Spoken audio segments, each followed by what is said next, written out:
What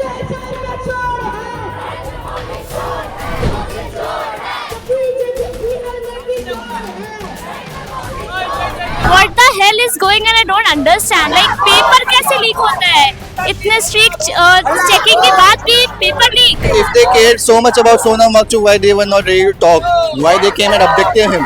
देश का चेहरा बाहर आ गया है और हम समझ सकते हैं कि ब्रिटिश का एक्चुअली जो सिनेरियो था कि ब्रिटिश लोग जैसे इंडियंस के ऊपर जैसे अत्याचार करते थे, ये मोदी भी उनसे कुछ एक्सेप्शनल नहीं है. कोई रिस्पॉन्स नहीं है.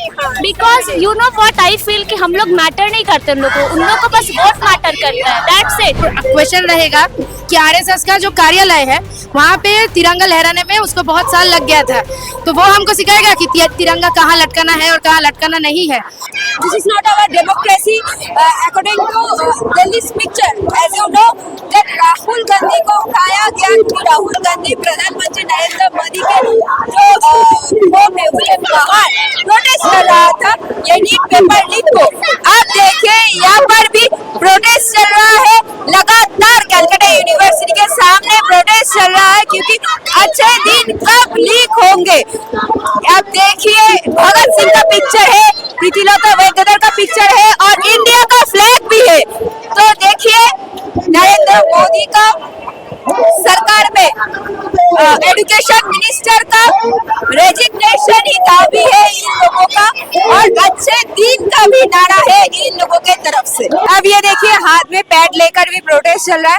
आपके हाथ में ये पैड है, मतलब कुछ सिग्निफिकेंस है कि ये भी लीक नहीं होता है बट हमारे देश से पेपर लीक हो जाता है. इसके ऊपर भी लिखा हुआ है more secure than national exam paper. What the hell is going on? I don't understand. Like paper कैसे लीक होता है?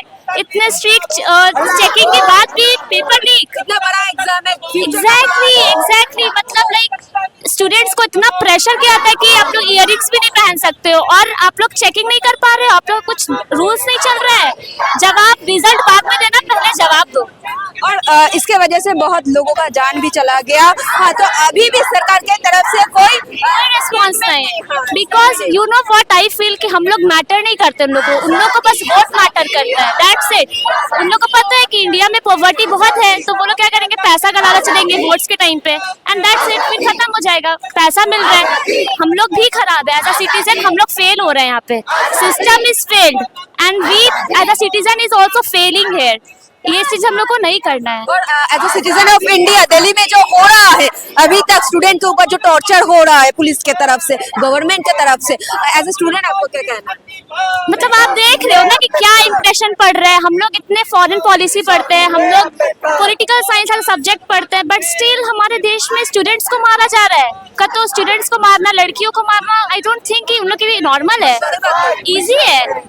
वो लोग दिखाते हैं कि लड़कियों को प्रोटेक्ट करो, इज्जत दो, बट इन रियलिटी उन लोग के माइंडसेट में चीज नहीं है. बस वोट्स के लिए वुमेन सेफ्टी. बीजेपी का डेफिनेशन क्या है? भारतीय जालियाती party. Look, this is a Three Idiots special scene. तो मतलब आपको क्या कहना है as a student, as a citizen? BJP party का यही डेफिनेशन है. पावर में कौन है? ऑब्वियसली हम लोग किसको अकाउंटेबल मानेंगे? That's my question. That's my only question. जो अगर आज को कांग्रेस पार्टी भी होती, we would have been doing the same against them. So it's not about the party. I'm not a political supporter or anything. I'm just here to stand for the right. The people who are in power are supposed to be held accountable, and that's what I'm asking for. It nothing. और भैया इतने दिनों से जंतर मंतर में लड़ाई चल रहा है, प्रोटेस्ट चल रहा है, बट सरकार की तरफ से एक स्टेटमेंट भी नहीं है. अभी तक नहीं है. अगर if they cared so much about Sonam Wangchuk, why they were not ready to talk? Why they came and abducted him? That's only my question. Just stand for the right, nothing else. अब देखिए ये जंतर मंतर पे भी जो protest करने के लिए गया था उनका शू रास्ता में गिर गया, ऐसे लाठीचार्ज हुआ. और आज आप भी नंगे पैर खड़े हैं यहाँ पर प्रोटेस्ट कर रहे थे. तो मतलब इस देश में क्या चल रहा है? इस देश में का चेहरा बाहर आ गया।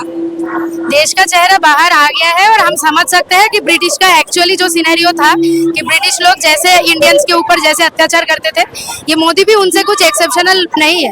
वो मोदी का जो MODI है, that stands for murderer of democracy in India. जो डेमोक्रेसी है वो पीसफुल प्रोटेस्ट चल रहा था। ये सबका हक होता है कि हम पीसफुल प्रोटेस्ट करें, हम संसद में जाए और हम अपना हक, मतलब जो हमारा हक है वो हम छीन के लाए। पर जब स्टूडेंट लोग वहाँ पे जा रहे थे, उनको घसीट के लेके गया पुलिस, उनके ऊपर टीयर गैस फेंका, वो जो वाटर गन जो होता है उससे उसको भगाया। इवन हम लोगों ने ये भी देखा कि जब संसद में घुस रहे थे तो पुलिस लोगों ने बंदूक आगे किया स्टूडेंट लोगों के ऊपर। तो ये हमारा नारा है कि जब जब मोदी डरता है पुलिस को आगे करता है। ये मोदी डर गया है कि अभी जो जेनजी लोग हैं, जो स्टूडेंट्स लोग हैं, स्टूडेंट्स जो कम्युनिटी एंटायर इंडिया का है, वो एकदम अभी एक्टिव हो गया है और वो अपना जो हक का, मतलब जो उनका हक है वो अब छीन के लेके आएगा उससे। तो इसीलिए मोदी डर गया है और इसीलिए वो कुछ बोल भी नहीं रहे हैं ऐसे। जैसे कि हम लोग देख सकते हैं कि जंतर मंतर में बहुत दिन से प्रोटेस्ट चल रहा है। अभी तक हम लोगों ने मतलब धर्मेंद्र प्रधान से कुछ हम लोगों ने कुछ एक ट्वीट भी नहीं देखा। कल या परसों उसने एक ट्वीट किया कि ये इंडिया नेशनल कांग्रेस का ये एक स्कीम है कि उनको ऐसे मतलब हेकल किया जा रहा है। पर अब हम लोग अगर कुछ बोलने जाते हैं, अगर हम लोग अपना हक का जो चीज है वो हम, हाँ लड़ाई वो हम लड़ने जाते हैं, हम लोग को एंटी नेशनल बोला जाता है, हम लोग को टुकड़े टुकड़े गैंग, चाइना का दलाल, ये सब बोला जाता है। तो हमारा बस यही एक क्वेश्चन रहेगा कि RSS का जो कार्यालय है वहाँ पे तिरंगा लहराने में उसको बहुत साल लग गया था, तो वो हमको सिखाएगा कि तिरंगा कहाँ लटकाना है और कहाँ लटकाना नहीं है। हम लोग तिरंगा का सम्मान करते हैं, करते आए हैं, and we are not Indians by chance, we are Indians by choice।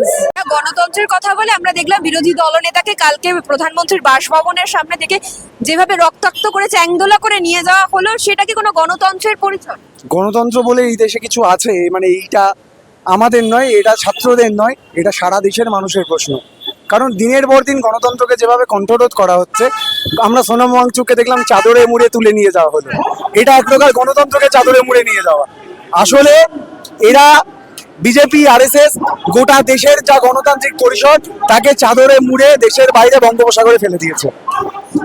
মানে সেক্ষেত্রে যেভাবে এখনো যন্তর মন্তরে সারা দেশ থেকে নামহীন মানুষ খাবার পাঠাচ্ছে, সেক্ষেত্রে এই আন্দোলন কতটা রাজনৈতিক হতে চলেছে? কারণ মমতা বন্দ্যোপাধ্যায় বলেছে যাবে, রাহুল গান্ধী অলরেডি গেছে এবং অখিলেশ যাদব এসেছিলেন, ফলত পুরোটাই রাজনৈতিক। আসলে রাজনীতি মানে হচ্ছে এই দেশে এতদিন ধরে বিজেপি RSS এর কর্পোরেট কমিউনাল নেক্সাস, তাদের ফ্যাসিবাদী রাজনীতি যেভাবে সারা দেশ জুড়ে সারা দেশটাকে কুড়ে কুড়ে খেয়েছে, তার বিরুদ্ধে দাঁড়িয়ে গলা তোলাটা, আওয়াজ তোলাটা, সেটাই রাজনীতি।